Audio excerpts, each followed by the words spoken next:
United States allows India a 30-day waiver to buy Russian oil amid the Iran war and deepening energy crisis. The Congress lashes out at the Modi government, accusing it of taking orders from Washington.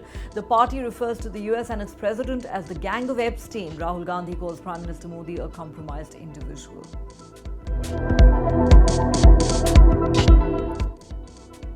Donald Trump says he has to be involved in choosing the next leader of Iran. The Iranian Deputy Foreign Minister mocks Trump, saying he cannot even choose the mayor of New York.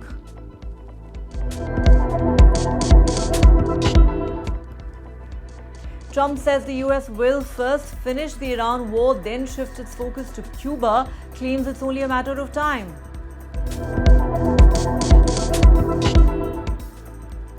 The US Justice Department releases additional FBI documents containing interviews with a woman who said President Donald Trump sexually assaulted her after she was introduced to him by the late convicted sex offender and pedophile Jeffrey Epstein.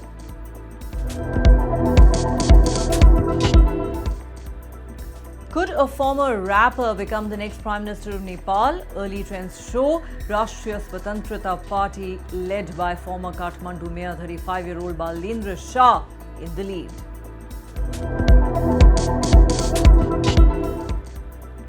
As Bihar Chief Minister Nitish Kumar heads to the Rajya Sabha, JDU insiders say they want his son Nishant Kumar to be the next party chief.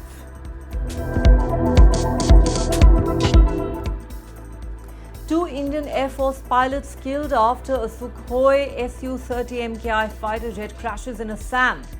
The jet was on a training mission and had gone missing shortly after taking off from the Jorhat Air Base, about 60 kilometers from where it crashed. Karnataka Chief Minister Sitaramayya says his government will ban social media for children under 16. Last year, Australia became the first country to take such a measure amid growing concern over smartphone addiction and the mental health crisis gripping children. Hello and welcome to the Times of India. You're watching Headlines at 8 with me, Neha Khanna. Our top story. The United States has issued a 30-day waiver allowing India to buy Russian oil amid the worsening energy crisis on account of the Iran war. The US has given the go-ahead for Russian oil cargoes currently stranded at sea to be sold to India in a move aimed at easing pressure on global oil markets amid heightened geopolitical tensions and supply disruptions. The waiver applies specifically to Russian oil shipments that had already been loaded onto tankers before the latest round of US restrictions took effect, but were left without buyers as sanctions tightened. US Treasury Secretary Scott Bessent wrote on X, "India is an essential partner of the United States, and this stopgap measure will alleviate pressure caused by Iran's attempt to take global energy hostage. To enable oil to keep flowing into the global market, the US is issuing a 30-day waiver to allow Indian refiners to purchase Russian oil." Bessent also stated that the US anticipates that New Delhi will ramp up purchases of US oil. The waiver comes as India remains vulnerable to disruptions in the West Asia energy supplies. According to estimates, the country holds crude reserves covering only about 25 days of demand and imports roughly 40% of its oil from the region, much of it shipped through the strategically vital Strait of Hormuz. Iran has effectively closed the Strait of Hormuz, a choke point responsible for approximately 20% of global oil flow as its war with the US continues. India, one of the world's largest crude importers, has emerged as a key buyer of discounted Russian oil since Western sanctions were imposed following Moscow's invasion of Ukraine in 2022.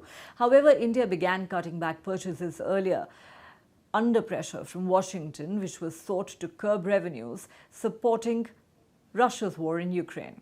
Reducing Russian imports helped New Delhi avoid 25% tariffs and secure an interim trade agreement with the United States. The announcement by the US allowing the temporary waiver for India's purchases of Russian oil has evoked a sharp attack from the opposition on the Modi government. Referring to Prime Minister Narendra Modi, Congress leader Rahul Gandhi posted on X, and I quote, "India's foreign policy emerges from the collective will of our people. It should be rooted in our history, our geography, and our spiritual ethos based on satya and ahimsa.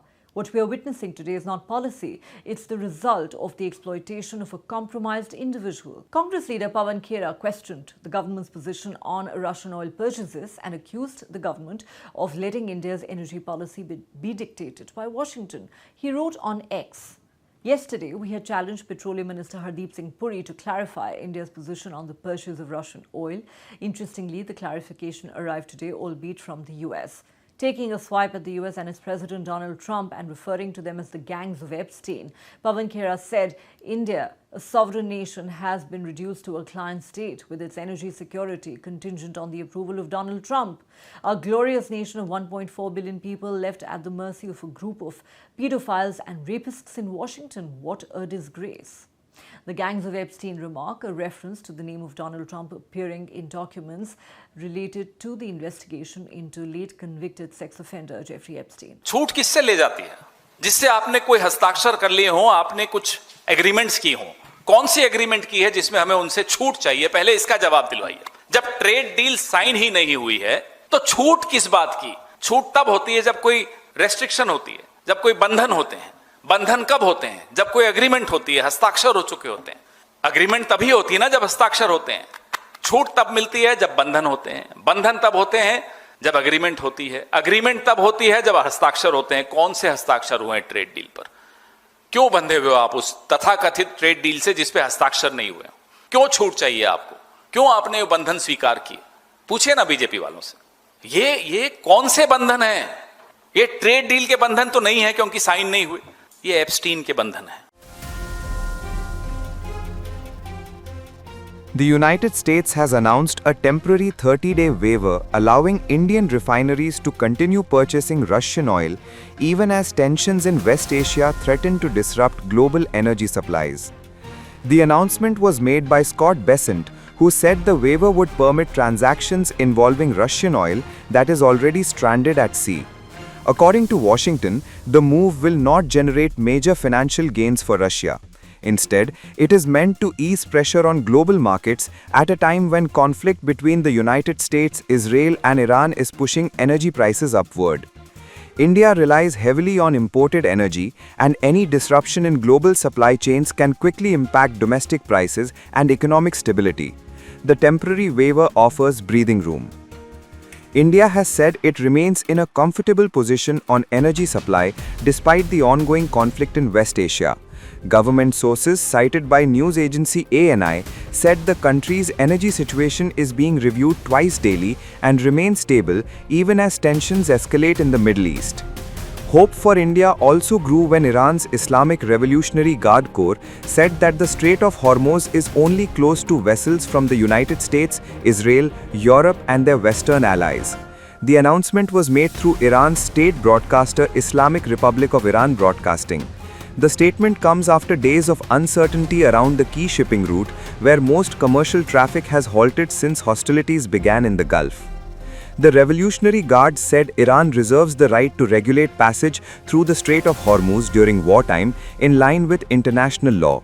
It warned that vessels from the United States, Israel, Europe, and their supporters spotted in the waterway could face military action. Indian officials said there is no global shortage of crude oil, LNG, or LPG, adding that the country continues to work with multiple suppliers to ensure steady energy inflows.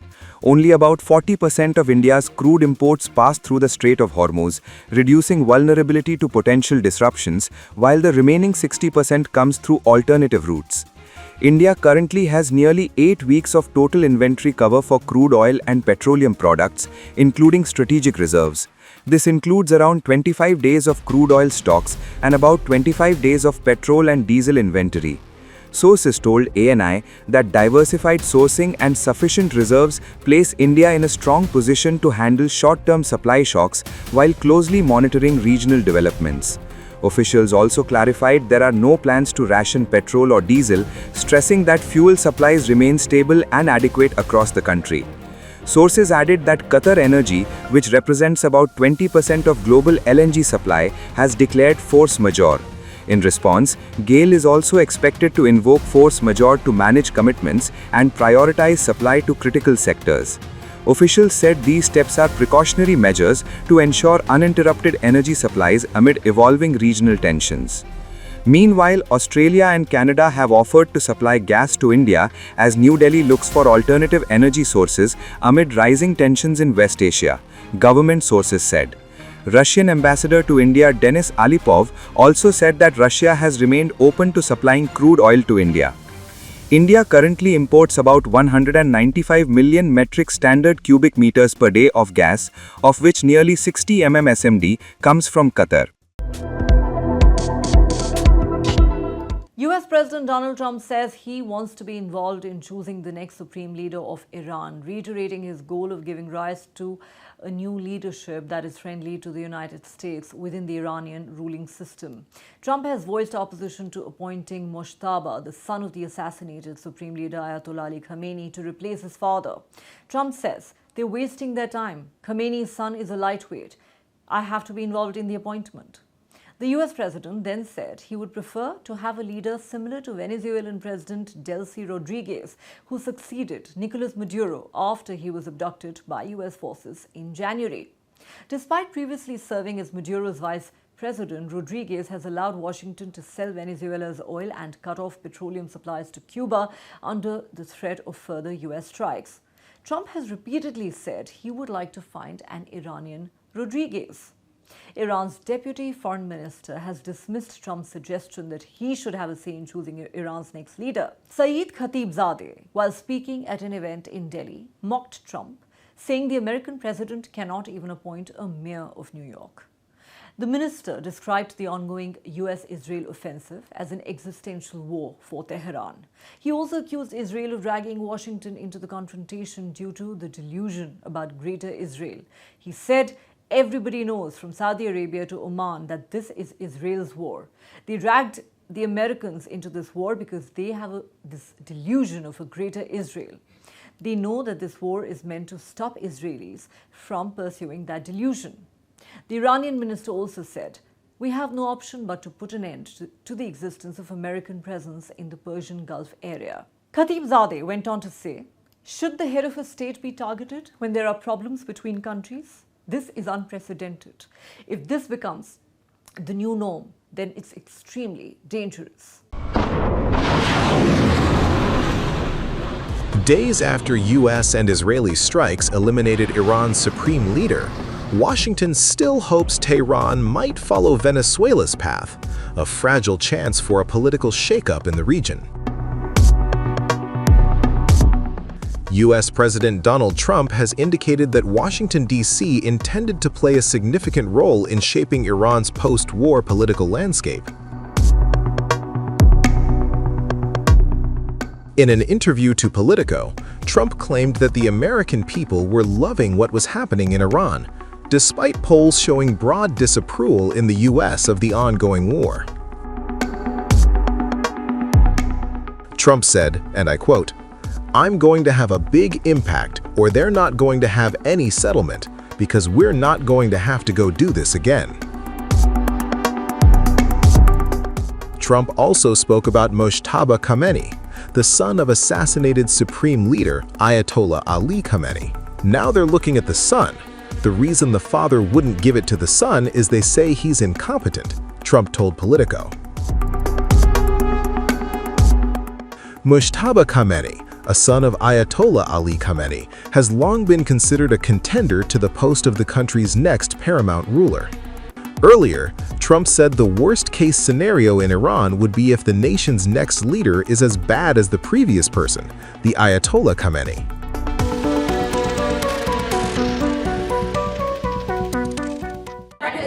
Mr. President, what's the worst-case scenario that you have planned for in Iran? Well, I don't know if there's a worst case. We have them very much beaten militarily from the military standpoint. They're still lobbing some missiles. At some point, they won't even be able to do that because we're hitting all of their carriers. We're hitting all of their missile stock. I guess the worst case would be we do this and then somebody takes over who's as bad as the previous person, right? That could happen. We don't want that to happen. That would probably be the worst. You go through this and then in 5 years, you realize you put somebody in who was no better. So we'd like to see somebody in there that's going bring it back for the people. Do you have someone in mind right now? Because you said all the people you did have in mind have been taken out. What do you? Well, most of the people we had in mind are dead. So, we had some in mind from that group that is dead.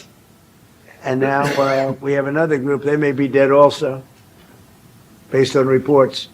So I guess you have a third wave coming in. Pretty soon we're not going to know anybody. But we have, Venezuela was so incredible because we did the attack and we kept government totally intact. And we have Delcy, who's been very good. We have the whole chain of command, and they've been, look, the relationship's been great. We've taken out 100 million barrels of oil already, and a big part of that goes to them, and a big part goes to us. And it's been great. We paid for the war many times over, and we're going to be running the oil.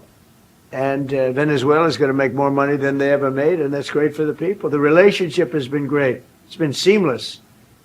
Nobody's actually ever seen anything like it. If you look at Iraq, where very stupidly everybody was fired, the generals were fired, the military was fired, the police were fired, the fire departments were fired, and all of the government workers were fired. So after, people would call, they had no idea. And by the way, ISIS was formed. That's where ISIS came from, all of the fired people. We don't believe in that. So we'll see what happens, but first we have to finish off the military. What do you think about Crown Prince Reza Pahlavi? Is he an option at all in your mind? I guess he is. Some people like him, and we haven't been thinking about too much about that. It would seem to me that somebody from within maybe would be more appropriate. I've said that. He looks like a very nice person, but it would seem to me that somebody that's there, that's currently popular, if there's such a person. But we have people like that. We have people that were more moderate. These were radical lunatics, and you know what they get? They get nothing. All they do is kill people. Commercial air travel right now is severely restricted in the Middle East, and thousands of Americans are stranded. Why wasn't there an evacuation plan, and will you send planes to get people out? Well, because it happened all very quickly. We thought, and I thought maybe more so than most, I could ask Marco, but I thought we were going to have a situation where we were going to be attacked. They were getting ready to attack Israel. They were getting ready to attack others. You're seeing that right now. And a lot of those missiles that are hitting in, those are stationary. Those were aimed there for a long period of time at these other countries. So I think I was right about that. We attacked first. And if we didn't, it could have been, look, we're really decimating them. They're being decimated. And if we didn't, and by the way, we have massive amounts of ammunition. We have the high end. A lot of it was given away stupidly by Biden, very stupidly, for free. And I'm all for Ukraine, but they gave away a lot. As you know, when I give away ammunition, everybody pays for it. The European Union's paying for it. Then they can do what they want with it, but they are giving it, let's say, to Ukraine, and it's okay. During the interview to Politico, Trump called the military action against Iran as highly controlled, while boasting about overwhelming military capacity. However, the Trump administration officials have sounded alarm over the capabilities of Iran's Shahed attack drones.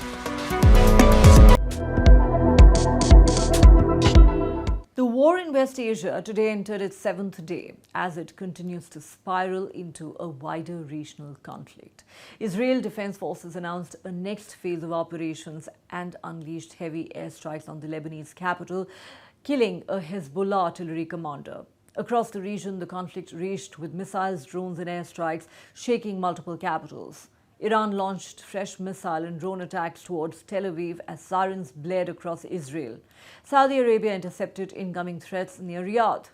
In Tehran, terrified residents described the worst night yet, with relentless explosions rattling homes and windows shaking for minutes as Israeli jets carried out another wave of strikes targeting regime infrastructure. Residents in Dubai were in panic as they received alerts on their phones about a possible missile attack. According to the alerts, people were warned against venturing outdoors and asked to be prepared for any situation and act with caution. Since the Iranian attack on Gulf countries, air travel across the Middle East has been severely disrupted. The developments have led to widespread airspace closures and travel chaos across the region. Dubai, home to one of the world's busiest international airports and a key global transit hub, has been among the cities affected as tensions intensified following Iran's retaliation to the joint Israel-US offensive. A large number of Indian travelers were left stranded in Gulf nations, particularly the UAE, after flights were disrupted. Meanwhile, the United Arab Emirates has denied a media report claiming it was considering joining the United States and Israel in military strikes against Iran. The clarification came amid escalating tensions in the region, with Iran launching a wave of missile and drone attacks targeting key sites in the UAE. Among the locations reportedly hit were the US consulate in Dubai and the Al Dhafra Air Base in Abu Dhabi. Tensions have been sky high in West Asia since the 28th of February, when the US and Israel began joint military strikes against Iran. In retaliation, Tehran launched a barrage of missiles on several neighboring countries housing US military bases, raising global security concerns. US President Donald Trump and Defense Secretary Pete Hegseth have warned that American firepower over Iran could surge dramatically in the days to come.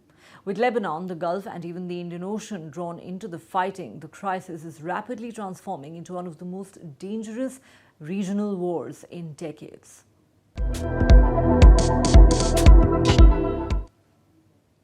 Donald Trump now says his administration intends to finish the war in Iran before turning its attention to Cuba, saying it's only a matter of time. Speaking at the White House, Trump said, "We want to finish this one first, but that will be just a question of time before you and a lot of unbelievable people are going to go back to Cuba." He then claimed Cuba wants to make a deal so badly, adding that many Cuban Americans would eventually return to the island. Trump's latest comments continue a steady escalation of US-Cuba tensions in recent months. Relations between the US and Cuba have historically been cold, with diplomatic tensions increasing during Trump's second term in office. Trump also claimed that Iranian leaders are now seeking negotiations to end the war. He said they're saying, "How do we make a deal?" And I said, "You're being a little bit late, and we want to fight now more than they do." Trump then said those who cooperate could help us shape a new and better Iran with great potential, while warning that continued conflict could bring severe consequences. So we have phenomenal people. I want to thank all of the people that have been involved. Marco, you've been doing a fantastic job. And you've been doing a fantastic job on a place called Cuba.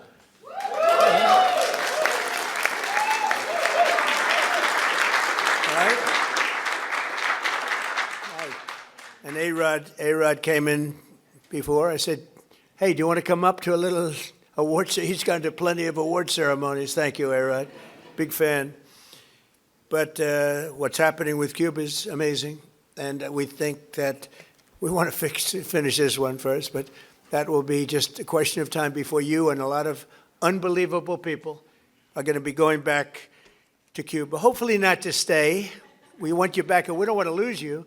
We don't want to make it so nice that they stay, but some people probably do want to stay. They love Cuba so much. I hear it all the time. That was another one that wasn't supposed to happen. Venezuela is going great. It's been stabilized. We have a wonderful person as your president-elect, Delcy Rodriguez, and she and her staff have been doing a fantastic job working with us. We're taking out hundreds of millions of barrels of oil, and it's going to Houston and various other places where it's being refined, and we're sending them back far more money than they've made in many years, and actually very shortly it'll be more money than they've ever made.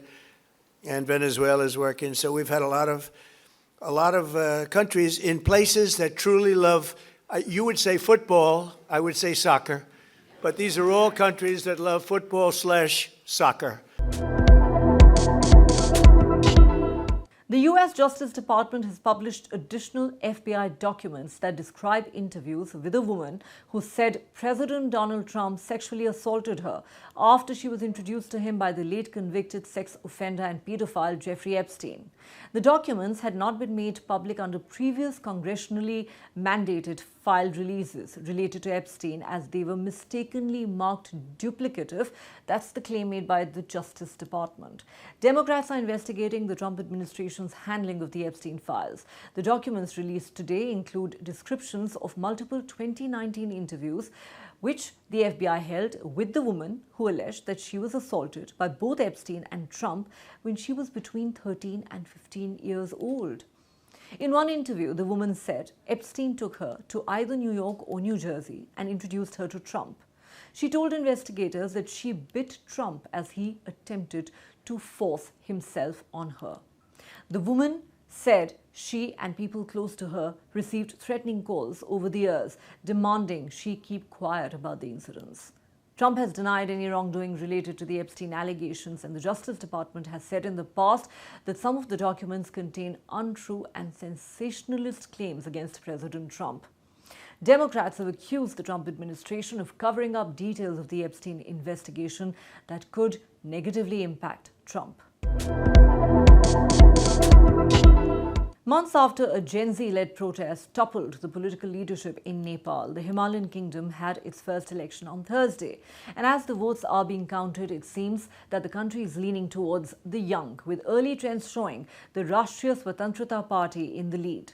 The party is led by former Kathmandu Mayor Balendra Shah, a 35-year-old rapper turned politician. These polls have been one of the most hotly contested elections in Nepal, a country of 30 million people, since the end of a civil war in 2006. At last count, the RSP leader and former rapper widened his lead over CPN, UML chairman and former Prime Minister KP Sharma Oli. With the early momentum in Shah's favour, the 35-year-old is on track to potentially reshape Nepal's political landscape as the country's next Prime Minister. For more than 3 decades, Nepal has seen a revolving door of fragile government coalitions, largely dominated by 3 parties. Balendra Shah has been hoping that anger towards the former government and his own message on the economy can win over voters of all generations. Job creation has been a key message for his campaign, with youth unemployment standing at over 20. Doing this line again. Job creation has been a key message for his campaign, with youth unemployment standing at over 20%, among the highest in South Asia, according to the World Bank. That's all the time we have on this edition of Headlines at 8. Thanks for watching. Have a great weekend ahead. Do join us again at the same time on Monday.